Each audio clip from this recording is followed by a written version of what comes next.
तुम्ही पाहत आहात MCN न्यूज मराठी।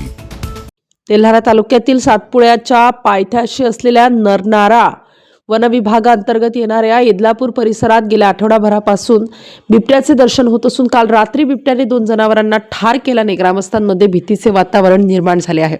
6 डिसेंबरच्या पहाटे इदलापूर येथील पालीवाल यांचे गोरक्षणमधील एक गाय व लगतच्या सदरपूर येथील रामचंद्र गणवीर यांचा गोऱ्हा बिबट्याने केलेल्या हल्ल्यात ठार झाला आहे। त्यानंतर दुसऱ्या दिवशी सकाळी घटनास्थळी पशुवैद्यकीय अधिकारी डॉक्टर अबोली कथे यांनी पोस्टमॉर्टम केल्यानंतर वनविभागाने घटनास्थळाचा पंचनामा सुद्धा केला आहे। गेल्या महिन्यात सुद्धा लगतच्या खैरखेड परिसरात बिबट्याने धुमाकूळ घातला होता व आता 2 जनावरांना ठार केल्याने परिसरातील ग्रामस्थांमध्ये भीतीचे वातावरण निर्माण झाले असून वनविभागाने बिबट्याचा बंदोबस्त करावा अशी मागणी नागरिकांनी केली आहे।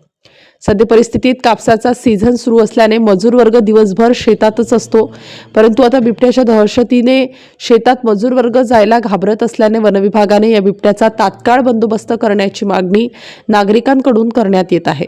MCN न्यूज मराठीकरिता दीपक रेडे, अडगाव बुद्रुक।